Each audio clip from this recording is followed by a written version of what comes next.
오늘도 역시 이사야서 66장입니다.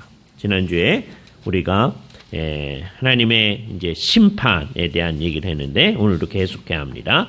이사야 66장 15절부터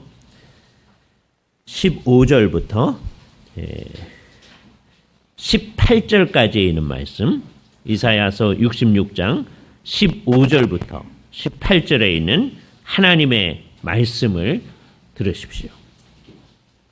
보라, 여호와께서 불에 둘싸여 강림하시리니 그의 수레들은 회오리 바람 같으리로다. 그가 혁혁한 위세로 노여움을 나타내시며 맹렬한 화음으로 책망하실 것이라. 여호와께서 불과 칼로 모든 혈육에게 심판을 베푸신즉 여호와께 죽임 당한 자가 많으리니 스스로 거룩하게 구별하며 스스로 정결하게 하고 동산에 들어가서 그 가운데 있는 자를 따라 돼지고기와 가증한 물건과 쥐를 먹는 자가 다 함께 망하리라. 여호와의 말씀이니라. 내가 그들의 행위와 사상을 아노라. 내가 이르면 문 나라와 언어가 다른 민족들을 모으리니 그들이 와서 나의 영광을 볼 것이며 내가 그들 가운데서 징조를 세워 그들 가운데서 도피한 자를 여러 나라 곧 다시스와 뿔과 활을 당기는 룩과 및 두발과 야원과 또 나의 명성을 듣지도 못하고 나의 영광을 보지도 못한 먼 섬들로 보내리니 그들이 나의 영광을 문 나라에 전파하리라. 주께서 이 말씀을 사용하셔서 우리에게 필요한 은혜를 베풀어 주시기를 원합니다. 우리가 오랫동안 생각해오던 이사야서 이제 거의 마지막이 됩니다. 아마 다음 주쯤이면 그때 상황을 봐서 다음 주나 아니면 그 다음 주쯤이면 마치질 것인데요. 이 66장에 들어서면서 하나님께서 이제 맨 마지막에 할 일이 잘 나타나고 있습니다. 맨 마지막에 어떤 일이 있을 것인가 라고 했을 때 하나님께서 뭐라고 얘기하시냐면 하나님 당신님께서 친히 강림하신다라고 하는 얘기를 해주세요. 15절에 보면 말씀을 해주십니다. 거기 이제 핵심적인 내용은 여호와께서 강림하신다, 임하신다라는 거예요. 물론 그 말도 비유적인 말이에요. 이게 사실인데 비유적인 말입니다. 이제 거기에 또 다른 게 이제 덧붙여져 있어요. 왜 비유적이다라고 얘기를 하느냐면 하나님은 이제 이런 말을 할 때 우리가 늘 주의해야 되는데 여기 안 계셨는가 이렇게 생각할 수 있기 때문입니다. 하나님께서 이 세상을 창조한 이후에 늘 여기하고 함께 계십니다. 우리하고 늘 함께 계십니다. 그죠? 한 번도 떠나 보신 일이 없어요. 그러나 하나님은 우리 가운데 갇혀 계신 분이 아니고 우리를 초월해 계시기도 하세요.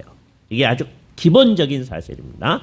그래서 하나님이 만드신 이 온 세계, 세상이라는 말하고 비슷한 말이긴 한데 세상 그러면 좀 좁게 생각되어지잖아요. 이게 이제 우리의 이제 잘못된 습관이긴 해요. 세상이나 세계나 같은 말이죠. 우주 전체에 하나님은 내재해 계셔요. 한 군데에서도 여기는 하나님이 없다. 그러는 것이 없어요. 그죠? 그러나 동시에 하나님은 거기에 갇혀 있지 아니하시고 그걸 넘어서서도 계신다. 그걸 우리는 초월이라고 합니다. 하나님의 내재와 초월, 이 두 가지를 다 인정하는 게 하나님의 백성들이 하나님께서 배운 거죠. 자, 그런데 이 세상을 살아갈 때 이제 우리 중심으로 얘기를 하는 거예요. 하나님의 관점에서 보면 하나님이 여기도 계시고 이것을 초월해서도 계신 거예요.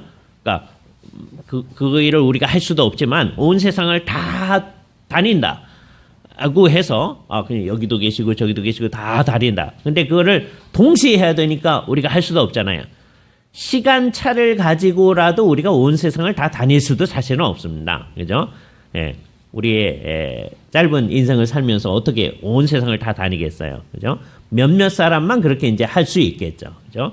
그러나 그걸 동시에 하는 사람은 아무도 없는데 그렇게 다 다녔다고 해도 그러니까 하나님이 온 세상에 계시니까 내가 하나님을 다 알았다. 그럴 수 없다는 거죠. 하나님은 초월해 계시니까. 자, 그래서 하나님의 관점에서 보면 내재와 초월 이걸 생각해야 됩니다. 근데 이제 우리의 관점은 되게 이제 타락한 인간의 관점인데, 에서 생각을 하면 하나님은 마치 이 안에 안 계신 것처럼 느껴지기도 합니다. 그래서 사람들은 그거를 생각하면서 뭐라고 얘기하느냐 하면 아주 극단으로 가면 하나님 안 계신다 그렇게 얘기하는 사람도 있는 거예요. 그죠? 성경에서 그런 거 얘기를 해요.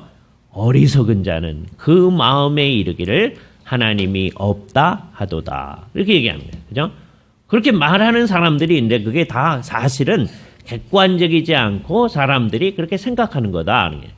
그 중간에 서 있는 사람들은 그리고 하나님하고 무슨 관련이 있다고 하는 사람들은 어떤 때는 하나님이 있는 것 같은데 하나님은 지금 내 상황을 안 돌아보시네요. 그렇게 하는 사람도 있는 거예요. 그것도 문제가 있는 거죠. 하나님은 언제나 우리하고 같이 있는데 안 돌아보신다. 그러니까 나 있는 여기는 하나님 없는 것 같이 느끼네요. 이런 생각을 할 수가 있는 거예요. 그죠? 그러니까 하나님께서는 나중에는 그 전에도 이제 하실 건데요. 우선 나중에는 이 세상 모든 사람들한테 하나님이 진짜 현존해 계시고 하나님이 초월하신다고 하는 것을 명백하게 드러내실 날이 있는 거예요. 그거를 인간들의 용어로 표현해 주시기를 하나님이 강림하신다. 그런 표현, 그러니까 인간을 위주로 하는 표현이다라고 하는 것을 알아야 돼요. 그죠? 그러니까 강림이라는 표현 때문에 오해하는 일이 없어야 됩니다. 여기는 없었었는데 오시는 거구나. 이렇게 생각하지 않도록 해야 돼요. 하나님이 인간에게 맞추어서 얘기를 해 주시는 겁니다. 그래서 옛날 사람들이요, 그걸 어떻게 표현했냐면, 누구누구에게 맞추어 주는 거예요. 그걸 적응시켜서 얘기해 주는 거죠. 어른이, 여기 막 옹알이를 하는 깐난쟁이가 있다고 해봅시다. 그러면 어른이요, 걔한테 우리가 어른들끼리 쓰는 말로 얘기를 안 하고, 그냥 걔가 옹알이 하는 말로 무슨 얘기를 하는 경우가 있어요. 그죠?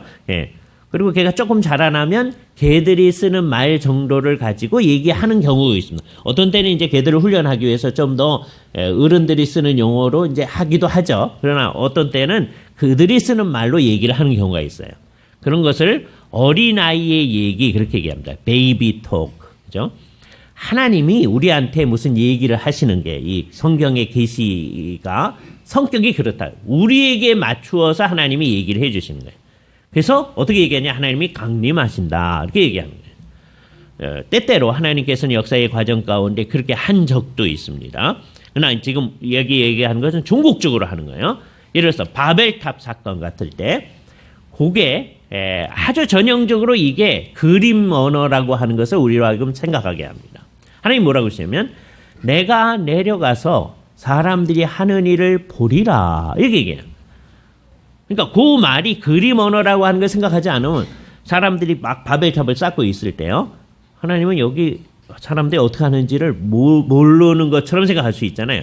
그래서 하나님이 조사하기 위해서 마치 내려와야 되는 것처럼 생각할 수 있잖아요. 그게 아니고 하나님이 사람들이 그렇게 바보 같은 말을 할 때 자, 우리가 벽돌로 돌을 대신하고 역청으로 진흙을 대신하여 쌓자.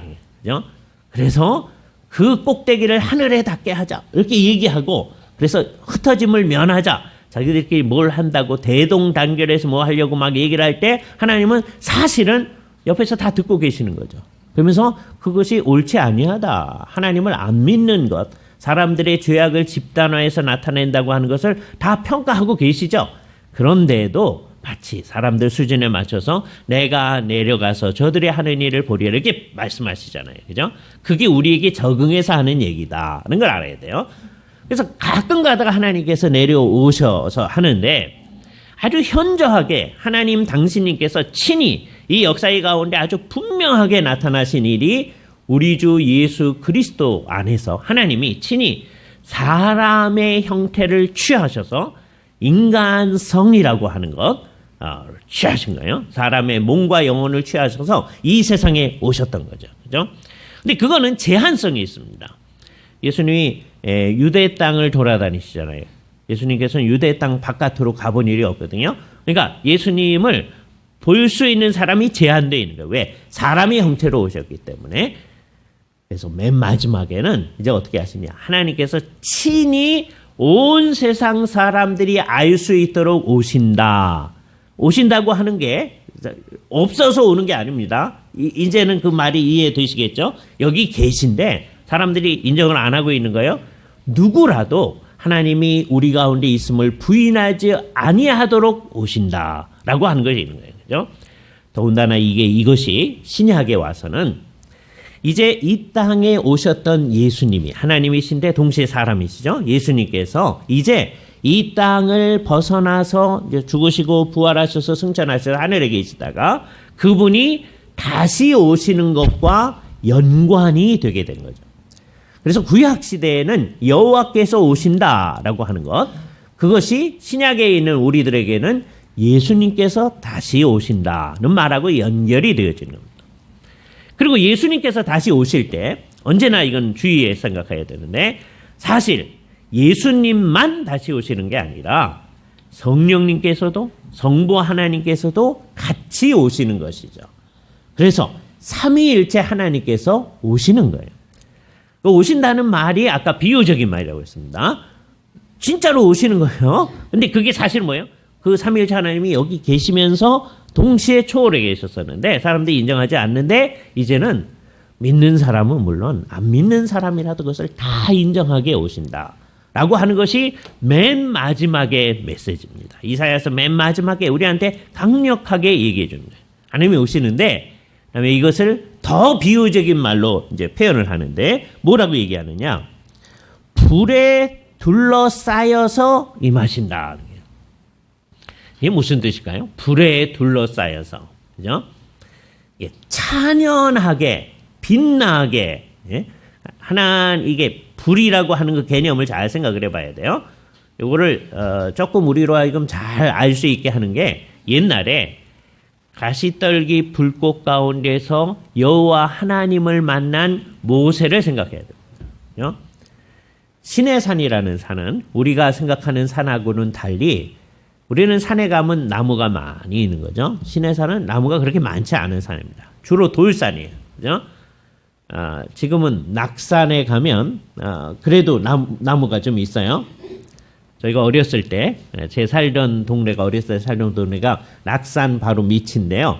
이제 친구들하고 이제 용기를 내서 이제 가는 게 이제 낙산. 근데 거기 굉장히 더러웠어요. 지금은 안 그렇지만, 그렇죠? 근데 거기는 옛날에는 정말 돌만 있고 풀 조금 나고 뭐 그런 데입니다. 그리고 주로 쓰레기가 많고 그랬었었는데, 그 낙산보다도 훨씬 돌산입니다. 그렇죠? 예. 그래서 거기 올라가시려면 안 올라가시는 게 더 좋은데, 그래서 이제 거기 가서서도 똑똑한 사람들은 안 올라가요. 그죠? 괜히 먼지만 들이켜 마십니다. 계속해서 먼지만 하는 거예요. 돌산이에요, 그냥. 예. 그런데 가끔 가다가 이제 가시 덤불 같은 게 있어요. 그런 게 있는데, 평소에는 그런 게 불이 나면 가끔 가다 불이 날 수가 있는데 조금 있으면 이제 꺼지거든요. 근데 시내산에서 그걸 호렙산이라고도 하는데, 모세가 이제 양떼를 칠 때 그런 경험을 많이 했었죠. 저기 또 불이 났네. 그럼 좀 있으면 또 꺼지겠지. 근데 한 번은 불이 난 것 같은데 이게 안 꺼지는 거예요. 이상하다. 다른 때는 좀 있다. 왜냐하면 지금 이제 캘리포니아 뭐 산불 늘 나잖아요. 그렇죠? 거기하고 다르거든요. 이게 그냥 야산에 그냥 나무가 거의 없는, 가끔 가다가 이제 조그만 부시 같은 게 있는 그런 상황이니까 거기 불이 났다가 곧 꺼지고 그럴 텐데 계속 불이 나는 거예요. 그죠? 불이 난다고 생각하는 거였죠. 근데 가까이 갔더니 그 찬연한 빛 가운데서, 그러니까 실질적으로는 우리가 정확히 모르는데 아마 하나님의 찬연한 영광이 그 나무 주변에 가득 채우고 있는 거예요. 그러니까 모세는 그냥 불이 난 거라고 생각했는데 가까이 가면 갈수록 불이 난 게 아님을 알았겠죠. 그죠? 우리는 그냥 떨기나무 불꽃 가운데서 말씀하시는 하나님 또는 여호와의 사자 그렇게만 얘기하지만 사실 불이 난 게 아닙니다. 그죠? 하나님의 찬연한 영광이 다 비치는 거죠. 내가 선 곳은 거룩한 곳이니 내 발의 신을 벗어라 했던 바로 그것, 하나님의 찬연한 영광이 나타난 것.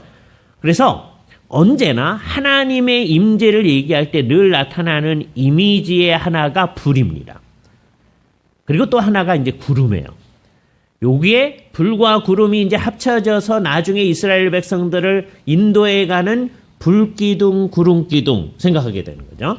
낮에는 구름 기둥이고, 그다음에 밤에는 불 기둥으로 받쳐서 뜨뜻하게 해주고 이 사람들이 갈 수 있게끔 해주는 상황이에요. 그러니까 불과 구름은 하나님의 임재를 드러내주는 좋은 그림이다. 하나님이 불꽃 가운데서 또는 화염에 쌓여가지고서는 임하신다라고 얘기하는 거예요. 그러니까 이거를 문자적으로 자꾸 생각하면 안 됩니다. 하나님이 오실 때, 예수님이 오실 때 불이 사방에 있을 거다. 이렇게 생각을 하면 안 되는 거예요. 그러니까 찬연한 영광 가운데서 임재하실 것임을 얘기해 주는 것이죠. 그 다음에 말도 또 그림 문자인데, 그 수레들은 회오리 바람 같으리로다. 이 회오리 바람, 우리는 이거 잘 몰라요. 그죠? 그런데 이게 굉장히 심각하면은요, 모든 것을 다 들어 올리죠. 애들, 오즈의 마법사. 다 들어 올려요. 그래서 딴 데로 가게 하잖아요. 그죠? 회오리 바람. 그죠?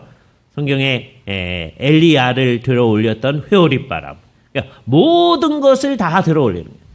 이거는 구약 시대의 사람들도 무서운 거였고요. 우리 시대에도 무서워합니다.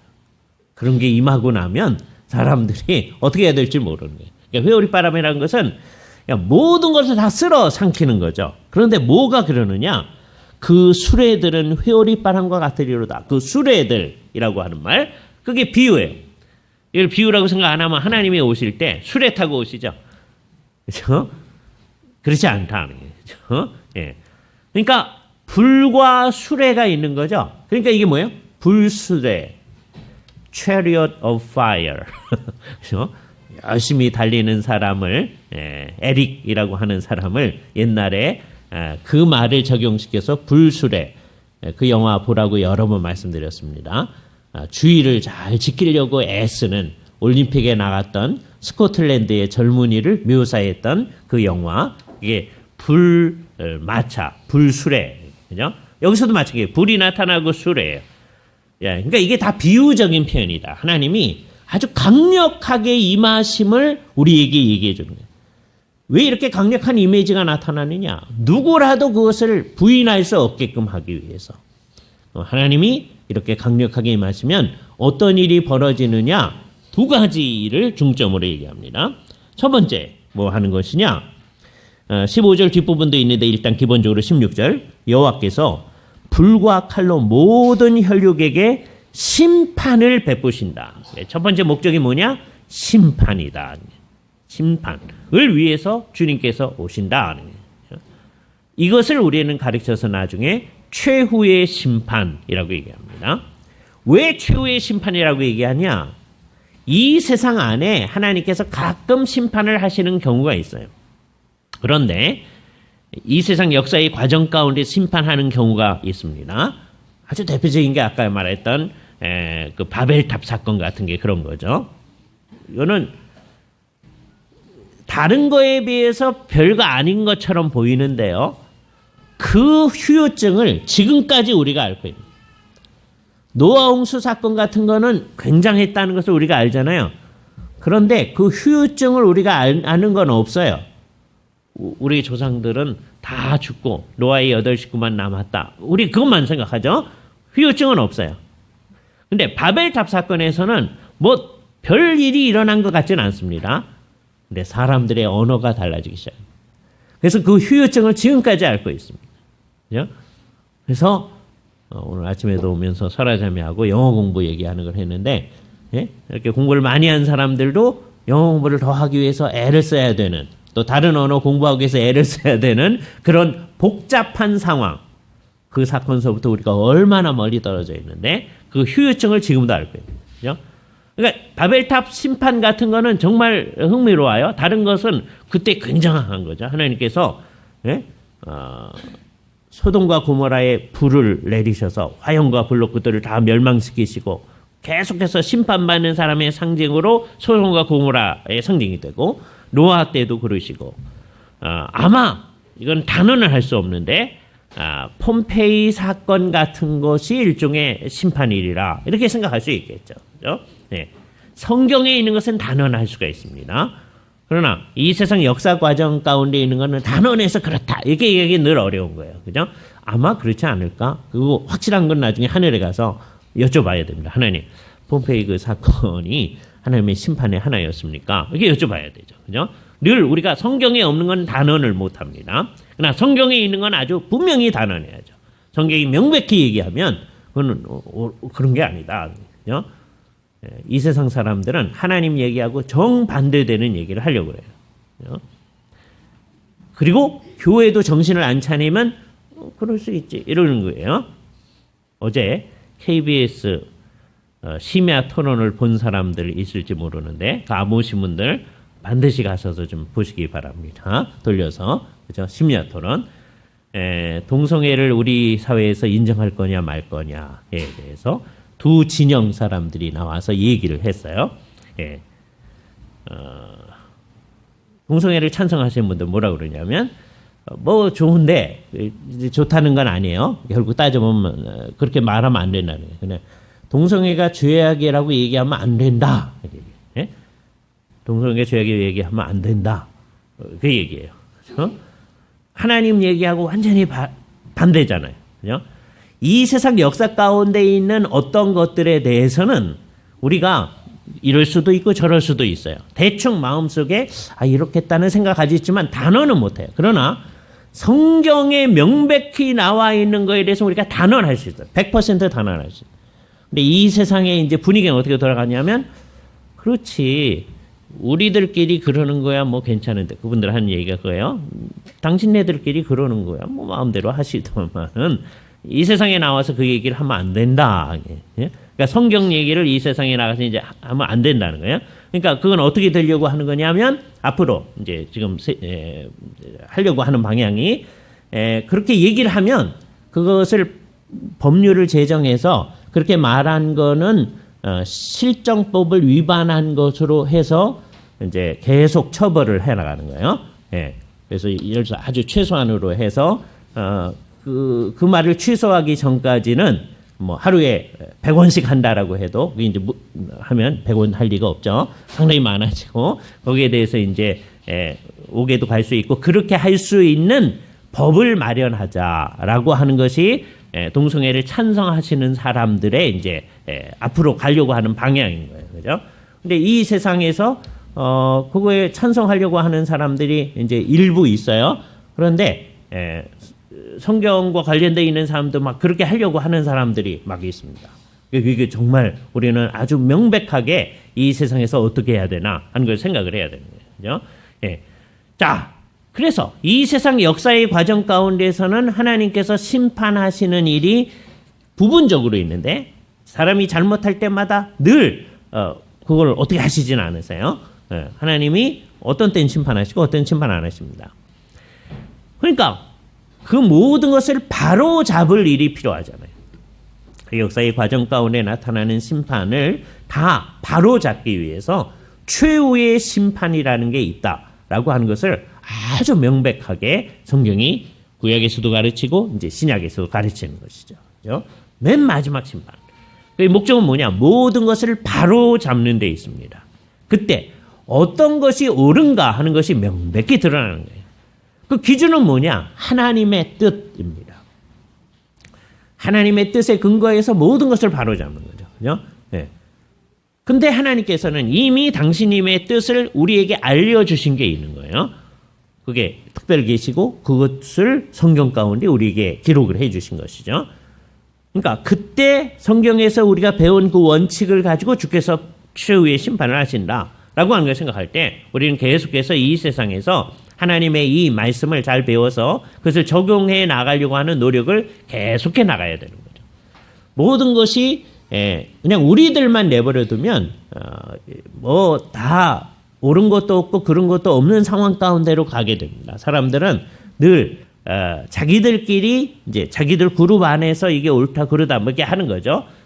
하나님께서 명백한 기준을 마련해 주신 게 없으면 우리는 그냥 저 사람은 저런가 보다라고 하는 수밖에 없는 거예요. 그러나 모든 것을 판단하는 기준이 하나님의 말씀으로 우리에게 있기 때문에 그 말씀은 굳게 서 있는 것이죠. 그리고 그렇다고 하는 것을 명백히 드러나는 게 최후의 심판에서 나타나는 거예요. 최후의 심판을 우리가 생각하면서 우리가 이 세상에 살 때도 그 최후의 심판의 기준인 하나님의 말씀에 따라 살려고 하는 노력들을 다 해 나가야 됩니다. 이 세상 속에서 주님이 원하시는 그 뜻이 무엇인가 하는 것들을 잘 아는 사람이죠. 우리가 왜 그걸 향해 나가게 됩니까? 우리는 예수 그리스도로 말미암아 구속함을 받아서 하나님의 백성이 되었다고 하는 그 벅찬 감격 때문에 주님이 우리를 구원하셔서 주의 것으로 삼아 주셨다는 그 이유 때문에 주님의 뜻을 배우고 그것을 향해 나가려는 마음이 있게 되는 거예요. 이 구속에 대한 감격, 복음에 대한 이해 없이는 우리가 이게 주님의 뜻입니다라고 하는 게 전부 다 그냥 율법의 얘기로만 들립니다. 그것만 교회가 얘기하면 그거는 율법주의가 되는 거예요. 그게 아닙니다. 왜 이게 강조되어지느냐? 우리를 구속하셔서 우리를 주의 것으로 삼으셨다고 하는 그 복음에 참여한 사람의 그 마음이 있어서 그 사람은 주님이 이렇게 구원한 사람들이 어떻게 살기를 원하는데요. 하는 걸 잘 배워나가기를 원하는 거죠. 그거 하나하나가 우리에겐 중요한 거예요. 그것을 붙들고 가게 되는 거예요. 그러니까 1차적으로 우리 마음속에 뭐가 있어야 되느냐? 그 율법 자체가 중요한 게 아니고 우리한테는 우리를 구원하셨다고 하는 그 사실, 그게 중요한 거예요. 그죠? 그것을 정말 믿는 사람에게는 하나님의 뜻이 뭔가 하는 율법의 내용이 우리에게 매우 중요해지는 겁니다. 이렇게 이해하는 사람들을 우리는 개혁파라고 얘기하는 거예요. 그러니까 개혁파는 율법을 어디다 위치시키느냐? 사실은 구원받은 사람의 삶에다가 위치시키는 거예요. 물론 율법이 앞에 오기도 해요. 우리가 우리 죄를 깨닫는데 율법이 작용합니다. 그런데 하나님을 안 믿는 사람은요, 율법이 있다고 해서 죄를 깨닫질 않아요.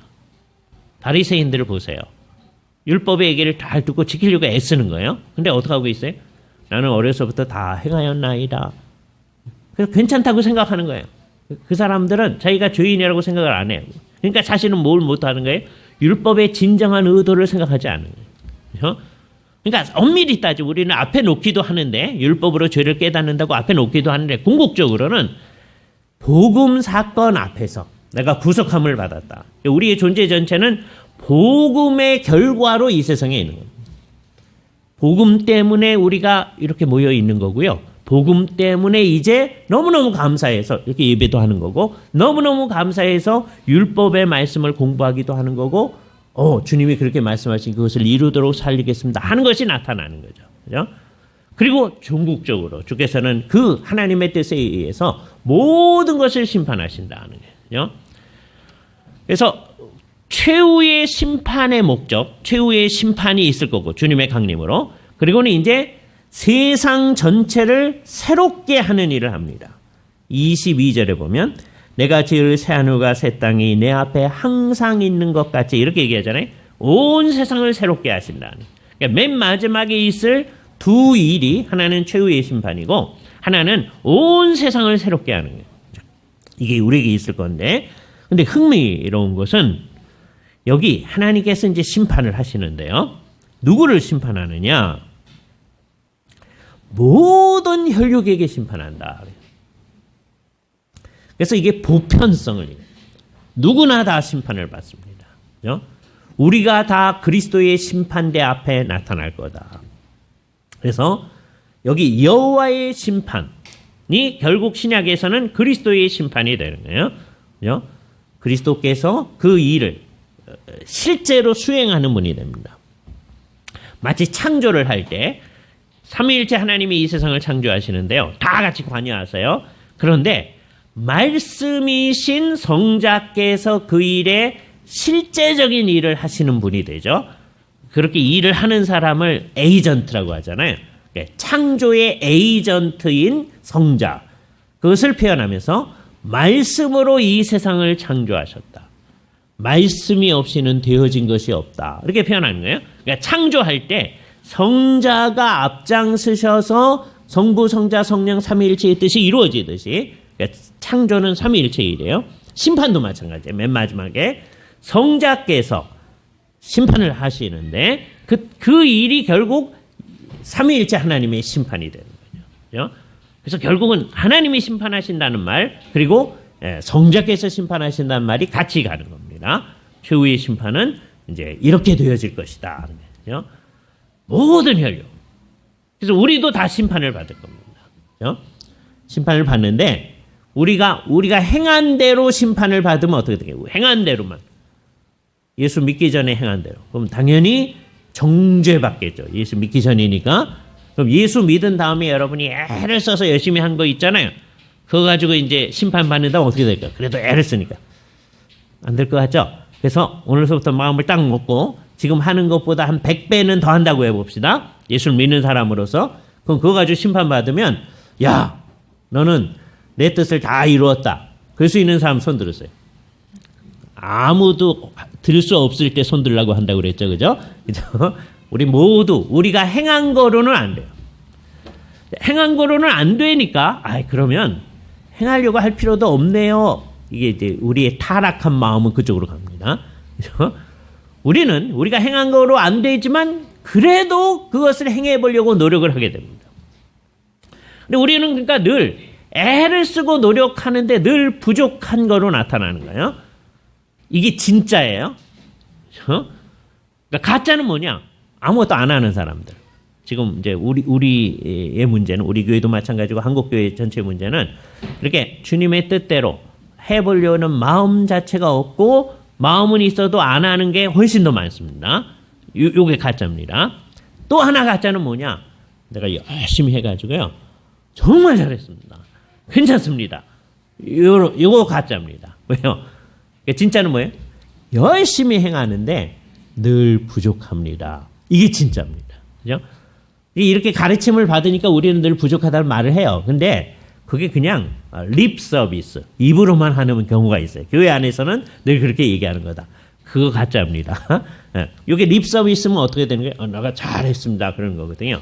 이 두 극단이 다 가짜입니다. 예? 하나는 진짜 안 하는 거예요. 그리고 문제가 뭐냐면 옛날에는 그래도 한국교회에 열심히 하는 사람들이 좀 있었거든요.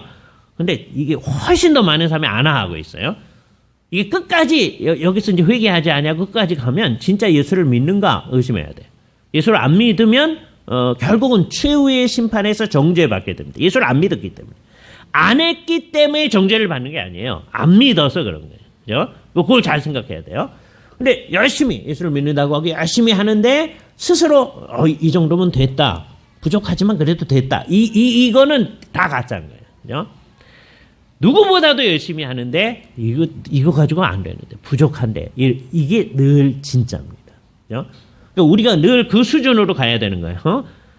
그 말들 여러분들이 다 그러겠죠. 그런데 그 수준을 잘 생각해야 돼요. 열심히 하는데 부족합니다. 근데 사실은 열심히 안 하고 있을 때. 그러니까 뭐에 강조점이 있느냐? 부족합니다의 강조점이 있는 거예요. 사람이 다 그렇지 뭐 이렇게 부족해도 괜찮잖아요. 하나님 다 용서하신다고 그랬잖아요. 예? 용서하실까요? 그거에 하나님의 직업이니까요. 그러면서 그냥 하는 거. 예? 또는 열심히 하는 것 그 자체에 너무 많은 의미를 해가지고서는 부족합니다라는 말은 하지만 그게 사실 무의미한 경우 우리가 그렇게 되지 아니하도록 하는 거예요. 초유의 심판을 바라보면서. 우리도 다 그리스도의 심판대 앞에 설 건데 하나님의 심판대 앞에 설 건데 그때 어떻게 될 거냐? 예수 믿기 전이나 예수 믿은 후나 조금 낫긴 낫지만 우리가 행한 것만 가지고 주께서 판단하면 우리는 다 지옥의 형벌을 받기로 정죄될 존재가 될 겁니다. 그런데 주께서 이제 어떻게 하시느냐? 그런 너를 위하여 내가 네 형벌을 다 받았노라. 그 심판하시는 그분이 십자가에서 우리의 형벌을 받으신 그분임을 우리는 믿기에 그리고 그분의 그 온전한 의가 우리에게 와 있음을 우리가 믿기에 그리스도의 의의 전가를 믿기에 우리는 무릇 그리스도 예수 안에 있는 자에게는 결코 정죄함이 없느니라는 말씀에 아멘 하게 됩니다. 그리스도 없이는 나는 도무지 이 최후의 심판에 서 있을 수가 없습니다. 그러나 그리스도의 의가 우리에게 와 있기 때문에 우리는 그걸 붙잡기 때문에 거기에 하나님 앞에 두렵지만 당당히 서 있을 수 있습니다. 얼굴에 철판을 깔고 서 있는 거죠. 당당하게. 정말 그런 거예요. 성경이 담대히라는 말 쓸 때 그 말이 그거예요. 얼굴에 철판을 깔고 우리가 행한 거 그 자체만으로는 안 되는데 이것도 이용하는 사람들이 있어요. 그렇죠. 우리가 안 해도 되죠. 이러는 사람. 이거 가짜라니까요. 그죠? 열심히 정말 주님만을 의존하면서 열심히 주님의 뜻을 행하는 거예요. 그랬을 때 주님의 온전한 의가 우리에게 있음을 확인하는 거죠. 그죠? 그래서 그 최후의 심판 그 상황에서도 온전히 예수 그리스도의 의에 의존하여서 우리는 정죄함을 안 받는 거예요. 그러니까 우리 스스로만 서 있으면 정죄함을 받는 겁니다. 그리스도 없이는 우리는 한순간도 있을 수가 없다. 그런 마음. 그건 최후의 심판에서만 그런 게 아니라 언제나 그런 거죠. 그 마음을 가지고 산. 그게 예수님을 믿는다라고. 그죠? 우리는 지금도 예수님을 믿는 거고 최후의 심판에서도 예수를 믿는 거죠. 그때 주님의 온전하신 의가 온전히 나타나게 될 거예요. 그죠? 이런 상황 속에 우리가 있는 거예요. 그런데 이제 누가 정말 최후의 심판대 앞에 서 가지고 우리는 그러니까 너는 의롭다라고 선언하시는 거예요. 우리가 인생을 살면서 예수를 처음 믿었을 때 믿음의 근거에서 주께서 우리를 의롭다고 하셨어요. 그걸 이신칭이라고 한다고 그랬어요. 그렇게 그랬던 것을 최후의 심판대에서 공적으로 선언하신다. 너는 의롭다. 그건 이미 우리가 들었던 얘기예요. 예수를 믿었을 때, 진짜로 믿었을 때 너는 의롭다. 그래서 우리는 깜짝 놀라는 거죠. 아니 나 의롭지도 않은데 왜 나를 의롭다고 하시나요? 우리 주 예수 그리스도의 의 때문에. 우리는 그 그리스도의 의를 딱 붙잡고 주님의 뜻에 근거하여서 열심히 살아가려고 이제 노력하는 거죠. 왜 그러냐? 너무 감사해서 하는 거예요. 그죠? 이게 이제 개신교인으로서 예수를 믿는 방식입니다. 그렇지 않고 내가 그래도 뭐 해가지고서는 주님 앞에 서려고 이렇게 노력하는 그게 천주교의 식으로 믿는 거예요. 근데 그런 식으로 하면 아무도 주님 앞에 서 있는 사람이 없는 거예요. 우리는 정말 주님 앞에서 구원함을 얻을 수 있는 사람이 있도록 하기 위해서 성경을 제대로 이해하고 그를 가르치는 겁니다. 우리도 그렇고 다른 사람도 그래요. 왜냐하면 다른 식으로 하면 구원받을 사람이 없기 때문이에요. 우리들은 예수 그리스도께서 마련하신 이 십자가의 구속이라고 하는 놀라운 일에 의존해서 최후의 심판대에서도 서게 됩니다. 그런데 이거에 의존하지 않는 사람들을 뭐라고 표현하느냐 이렇게 표현해요. 17절 말씀인데 잘 보세요. 이게 제일 어려운 구절입니다. 오늘의 본문 가운데 17절 구절이 제일 어려워요. 왜냐하면 이게 무슨 말인지 알아들을 수 없어요. 이걸 알아들으려면 뒷부분을 보면 조금 알아들어요. 근데 앞부분이 어려워요. 뒷부분 먼저 봅니다. 돼지고기 거기서부터 봅니다. 돼지고기와 가증한 물건과 쥐를 먹는 자가 다 함께 망하리라. 여호와의 말씀이니라. 거기서는 분명해요. 그죠? 이 말을 이게 구약의 배경을 놓고 하는 말이라는 걸 또 잊어버리면 안 됩니다. 네? 문자적으로 시험하는 사람, 그러면 돼지고기 먹으면 안 되네요. 이런 사람들이 있어요. 네? 이게 구약을 배경으로 놓는 거예요. 구약에는 하나님은 다 이유가 있어서 그렇게 해놓은 거죠. 어떤 거는 그 중에서도 우리도 부정하다고 생각해요. 쥐고기 부정하다고 생각하죠. 그죠? 그거하고 상관없이 우리가 싫어하고 우리가 혐오하고 그런 거 상관없이 하나님이 구별해 놓으신 게 있는 거예요. 그죠? 하나님이 이거는 먹어라, 이건 먹지 말아라. 우리에게 적용되지 않아요. 구약 백성들에게 적용되는 거예요. 왜 이렇게 하겠어요? 먹는 것까지 이렇게 구별하면서 하나님의 백성은 구별된 삶을 살아야 된다는 것을 알도록 하기 위해서 하신 거예요. 신약에는 예수님께서 십자가에서 모든 것을 완성하셨기 때문에 이 율법의 규정이 우리에게 직접 적용되지는 않아요. 그러나 그 원칙은 있는 거예요. 너희는 이렇게 해라. 이것은 옳은 거고 이것은 그른 거다라고 하는 게 있는 거죠. 그러니까 우리가 구별된 사람으로서 구별된 삶을 살아야 한다는 그것은 지금도 살아야 해요. 그러나 돼지고기 먹으면 안 되고 쥐고기 먹으면 안 되고 그렇지는 않다는 거예요. 그죠? 예. 그걸 잘 생각하면서. 그러나 그 구별된 삶에 대한 열망은 있어야 되는 거죠. 그러니까 결국 어떤 사람을 문제 삼는 거냐? 하나님이 무슨 구별을 얘기해 줬는데 아까 이해를 하면 이 얘기를 하면 또 오해할 수도 있는데 그것만이 문제다 그럴 수 있는데요. 아까 동성애 얘기를 했으니까 동성애는 안 된다. 하나님이 그랬으면 끝까지 그것을 딱 분명히 해야 되는 거지. 우리가 그것을 흩어놓으면 안 된다는 거죠. 이 얘기를 할 때 동성애만 죄다 이렇게 생각하면 안 되는 거예요. 수없이 많은 죄들 그게 우리에게는 있어서는 안 된다는 거예요. 우리 마음속에 하나님을 제일 처음으로 두기 싫어하는 모든 것들, 그게 다 죄란 말이에요. 동성애와 똑같은 죄입니다. 그죠? 그러니까 다 똑같으니까 그냥 살죠. 이러면 안 된다는 거죠. 그죠? 그 모든 죄악은 주님 앞에서 안 된다. 라고 하는 걸 분명히 하며 살아야죠. 이제 어려운 부분으로 갑니다. 그 앞부분이에요. 17절. 스스로 거룩하게 구별하며 스스로 정결하며 동산에 들어가서 그 가운데 있는 자를 따라. 그래서 뒷부분이 없었더라면 이거는 좋은 얘기 같아요. 하나님의 백성들은 스스로 거룩하게 구별하고 정결하게 하고 하나님이 정하신 곳에 가서 그 인도자를 따라가야 되잖아요. 그런데 그렇게 해가지고 결국 뭐 해요? 하나님이 금하신 것을 행해요. 누구를 이렇게 얘기하는 거냐? 크게 두 가지 해석이 있습니다. 하나는 정말 이교적 제의를 행하는 사람들한테 이 얘기하는 거다. 이스라엘 백성들 가운데서 이교적 제의를 행하는 사람들 있잖아요. 그죠? 또 하나의 해석은 뭐냐? 이사야 전체의 메시지 그거였는데 하나님 앞에 제대로 한다고 제사도 많이 하고 하는데 진짜 하나님의 의도대로 하지 아니하는 사람들. 그죠? 다른 때보다도 재물도 많이 가져오는 거예요. 근데 하나님께서 그 사람들에 대해서 뭐라고 해요? 절기와 함께 악을 행하는 것을 내가 견딜 수 없노라. 너희가 많이 기도할지라도 내가 듣지 아니하리라. 그 상황 속에서 이 제의를 안 한다면 우리의 이제 신약으로 말하면 예배는 열심히 하는 거예요. 열심히 한 번도 안 빠지고 하는 거예요. 그런데 일상생활에서는 하나님의 뜻하고 나는 상관없이 그냥 사는 거예요. 그렇게 되면 이게 문제다. 예배 이제 여러분이 참석하기 위해서 어쩌녁서부터 잘 준비를 해서 이제 오잖아요. 헌금도 준비해 오고 다 하잖아요. 그런데 그거 주님 앞에서 제대로 하나님의 구별된 백성으로 사는 그 의식이 없이 구속되었다고 하는 복음에 참여한 사람의 의식이 없이 하면 그거 다 무의미하다 하는 얘기입니다. 이게 그러니까 누구를 얘기하는 건지를 잘 몰라요. 이게 두 그룹의 해석이 다 의미가 있다고 생각해요. 그죠? 이스라엘 백성들 가운데 이교를 따르는 사람들, 이교적 제의를 하는 거예요. 이교적 제의를 한다고 하는 건 이 세상 사람들이 가는 듯이 그냥 가는 거죠. 그런데 한 종류의 해석에 의하면 어떤 거냐면, 우리는 그렇게 안 살고 하나님 앞에서 열심히 합니다. 그래서 하나님이 정한 대로 제의를 하는 거예요. 그런데 실질적으로 마음에는 그게 없는 거예요. 이건 해야 된다니까 하긴 하는데 사실 마음은 그 중심이 아니다.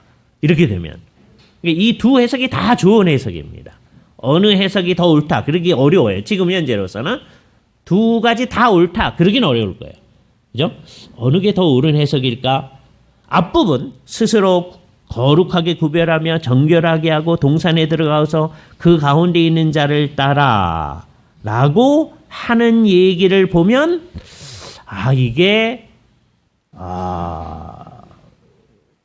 제대로 하나님 앞에 제의를 하는 사람들에 관한 얘기인 것 같다. 이게 들고요. 여러분 보면 그 가운데 있는 자를 따라 거기에 일자 써 있나요? 성경에? 밑에 내려가면 뭐라고 돼 있어요? 목상의 뒤에서 그려져 있죠? 그러니까 사람들이 목상, 이교의 목상, 아세라 같은 거를 세워놓고 거기서 행하는 걸 얘기한다면 이게 이교 제의를 얘기하는 거구나 라고 할 수 있어요. 그죠? 잘 몰라요. 이게 이렇게 볼 수도 있고 저렇게 볼 수도 있는 거예요. 그러나 둘 다가 다 잘못된 거죠. 우리한테 더 경고가 되어지는 건 어떤 겁니까? 우리한테 경고되어지는 것은 이 제의를 한다고 하면서 사실은 진짜 하나님의 백성다우게 생각을 안 하면 그거 우리한테 도전이 되는 거죠. 그럼 우리도 심판받고서 정죄받을 거다. 그렇죠? 이게 중요한 게 뭐냐? 한마디로 말하면 그 마음에 하나님을 두는 거예요. 우리의 마음에 하나님이 있어야 돼요. 그죠? 근데 하나님이 있는데 하나님 보러 내 마음에 저 밑구석에 앉아 계세요. 그러면서 있을 수도 있거든요. 왜? 그래야 위안이 되니까. 하나님은 나를 위안하는 분으로 그냥 계세요. 하나님의 그 뜻을 따라 내가 살고 하나님의 그 어미하심 앞에서 우리는 경배하지 않을 수 없어서 주를 경배하고 이게 아니고 그냥 하나님 거기 계세요. 그러고 있으면 그거 안 되는 거예요. 오늘은 최후의 심판과 관련해서 두 가지 말씀을 드린 겁니다. 그죠? 그런데 구약의 메시지는 또 다른 측면이 있어요. 그 다른 측면은 다음 주에 우리가 생각하도록 하겠습니다. 다음 주에 특별히 20절, 21절에 있는 말씀, 그 19절에서부터 21절에 있는 말씀을 이제 생각할 텐데, 또 다른 측면. 이거는 시점을 조금 달리합니다. 정말 새로운 메시지가 거기 들어있는 거예요. 오늘 이 최후의 심판의 말 앞에서 정말 우리가 하나님의 어미하심 앞에 있어야 됩니다. 예배 시간은 하나님의 어미하심 앞에 있기가 쉬운 시간입니다. 그런데 이 시간만 하나님의 어미하심 앞에 있으면 우린 가짜입니다. 예배 시간에도 하나님의 어미하심 앞에 있지 않으면 더 심각합니다. 그죠?